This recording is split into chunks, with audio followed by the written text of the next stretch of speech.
Assalamualaikum warahmatullahi wabarakatuh. Halo sahabat Seneng Tani, gimana nih kondisi cuaca di daerah sahabat Seneng Tani semua? Kebetulan di daerah kami kondisi cuaca akhir-akhir ini masih sangat ekstrim karena biasanya di siang hari suhu udaranya ini sangat panas, kemudian di sore harinya langsung turun hujan deras sampai malam, kemudian paginya juga biasanya masih hujan, kemudian siangnya panas lagi dan sore harinya hujan lagi, begitu terus seterusnya di akhir-akhir ini. Dan biasanya kondisi cuaca yang sangat ekstrim seperti ini bisa menjadi tantangan yang berat untuk tanaman kita, terutama untuk tanaman yang masih kecil, karena tanaman yang masih kecil biasanya pertumbuhan akarnya juga masih belum optimal, apalagi saat baru dipindah tanamkan. Jadi di samping tanaman kecil ini harus tetap mempertahankan kondisi pertumbuhan akarnya, dia juga harus bertahan di tengah kondisi cuaca yang sangat ekstrim. Jadi biasanya hal seperti ini bisa membuat tanaman kecil kita ini tidak mampu bertahan hingga akhirnya mati dan kita harus melakukan penyulaman. Nah, sebenarnya sekitar 18 hari yang lalu kita sudah melakukan penanaman di lahan kami. Dan di sini kami menggunakan metode yang cukup efektif untuk meningkatkan daya adaptasi tanaman, khususnya dalam menghadapi cuaca yang sangat ekstrim. Nah, untuk tahu lebih lanjut bagaimana perkembangan pertumbuhan tanaman di sini dan apa metode yang kami gunakan sebelum kami melakukan penanaman di sini, simak video kali ini sampai akhir.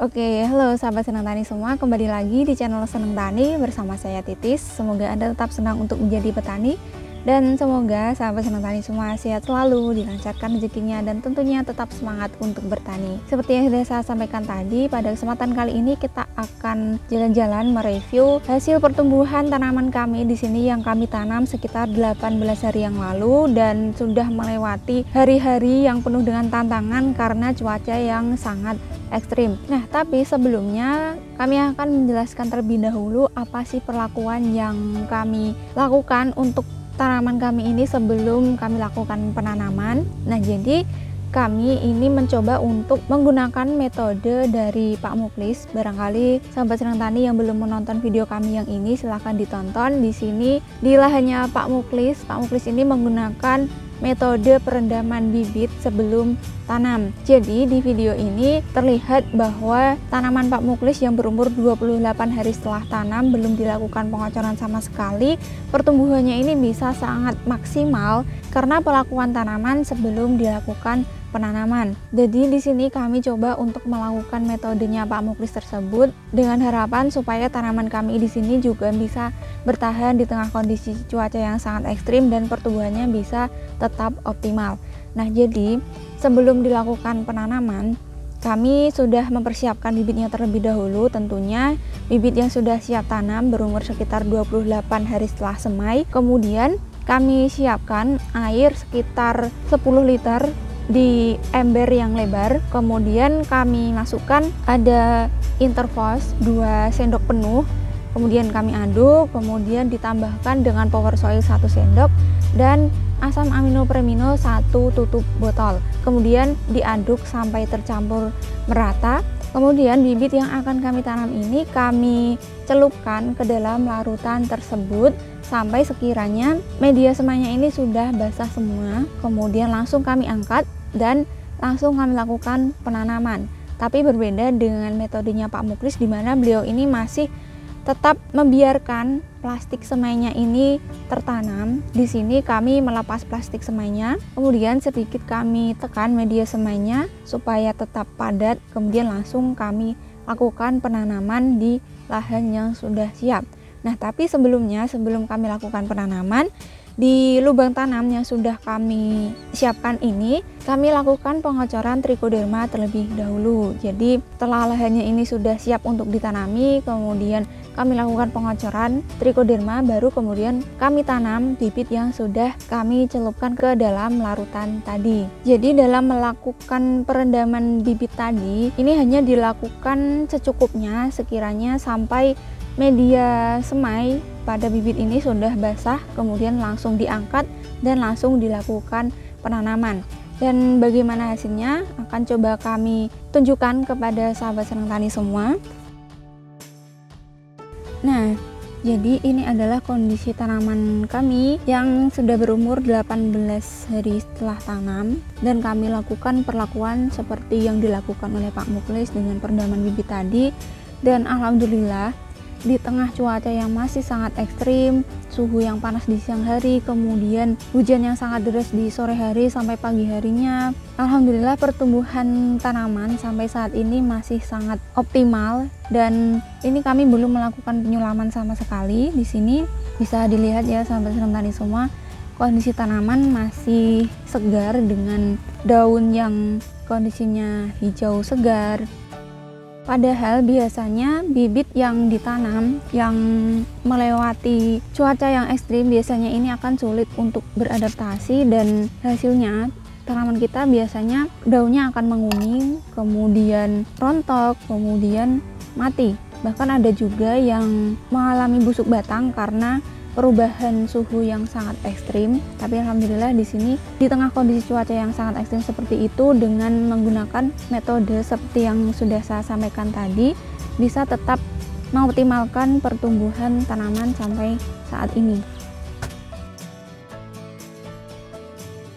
Nah, jadi ini kami melakukan penanaman sekitar 5 bedeng yang kami perlakukan dengan perendaman bibit tadi, dan alhamdulillah belum ada yang mati, dan jadi tidak perlu melakukan penyulaman.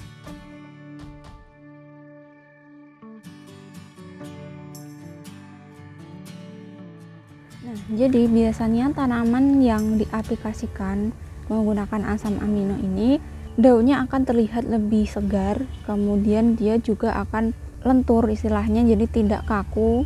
Jadi kesannya tanaman ini tidak layu tapi bisa tetap segar, dan bisa dilihat di sini pertumbuhan tunas airnya juga optimal. Jadi sebenarnya mengapa kami menggunakan ketiga bahan tadi, Interphos, Power Soil, dan Premino untuk melakukan perendaman benih. Jadi asam amino di sini tentunya untuk tetap menyediakan energi yang cukup untuk tanaman untuk bisa tumbuh, apalagi tanaman kecil ini membutuhkan makanan yang siap diserap oleh akar. Jadi dengan pupuk organik biasanya ini akan lebih mudah diserap oleh akar tanaman yang masih kecil. Jadi walaupun dia masih kecil tapi dia tetap langsung bisa menyerap kandungan yang terdapat pada pupuk organik. Karena asam amino Premino ini sifatnya organik, di sana ada kandungan asam aminonya, ada unsur hara makro dan mikroorganiknya juga. Jadi dia lebih mudah diserap oleh tanaman, khususnya tanaman yang masih kecil. Kemudian untuk Interphos karena ada kandungan nitrogen dan juga fosfor, di mana nitrogen dan fosfor ini juga menjadi unsur makro yang penting dan sangat dibutuhkan khususnya oleh tanaman yang masih kecil untuk mengoptimalkan pertumbuhan serabut akar supaya penyerapan nutrisinya jauh lebih maksimal. Kemudian kita menggunakan Power Soil, ada asam humatnya, di mana asam humat ini juga bisa melepas ikatan-ikatan unsur hara yang ada di dalam tanah, jadi bisa langsung diserap oleh tanaman secara optimal. Asam humat juga berperan penting dalam memperbaiki kondisi tanah sehingga dia lebih kondusif untuk pertumbuhan akar, dan penyerapan nutrisinya juga jauh lebih maksimal. Asam humat ini khususnya untuk musim penghujan juga menjadi bahan yang sangat penting karena asam humat ini sifatnya seperti spons yang akan menahan air secukupnya. Kemudian jika sekiranya airnya ini sudah penuh, dia akan melepaskan air tersebut. Jadi kondisi tanahnya ini tidak terlalu jenuh terhadap air walaupun hujan terjadi setiap harinya. Kemudian asam humat juga berperan sebagai pH buffer untuk menstabilkan pH di tanah kita. Jadi walaupun hujan, ini harapannya pH di tanah kita ini bisa tetap terjaga sehingga bisa tetap optimal untuk pertumbuhan tanaman kita. Nah, jadi itu ya sahabat tani, bagaimana perkembangan pertumbuhan tanaman kami di sini 18 hari setelah tanam, setelah kami lakukan perendaman bibit sebelum tanam sesuai dengan metode yang dilakukan oleh Pak Muklis. Sudah terbukti di tengah cuaca yang masih sangat ekstrim, dengan perlakuan tadi bisa tetap mengoptimalkan pertumbuhan tanaman dan meningkatkan daya adaptasi tanaman kecil itu sendiri, sehingga kematian tanaman kecil setelah pindah tanam bisa diminimalisir, dan tentunya kita bisa lebih menghemat modal untuk melakukan penyulaman. Cara ini bisa dicontoh oleh sahabat senang tani semua karena sudah terbukti efektif meningkatkan daya adaptasi tanaman yang masih kecil. Sekian video kali ini, semoga bermanfaat untuk sahabat senang tani semua. Dan jika dirasa bermanfaat, silahkan untuk di-share ke teman-teman yang lain. Jangan lupa untuk like, komen, dan subscribe supaya tidak ketinggalan informasi dari kami selanjutnya. Terima kasih sudah menyaksikan video kami dan mendukung channel ini untuk berkembang. Sampai jumpa di video-video kami selanjutnya. Terima kasih, tetap semangat, jaga kesehatan, dan jangan lupa untuk selalu bersyukur. Wassalamualaikum warahmatullahi wabarakatuh.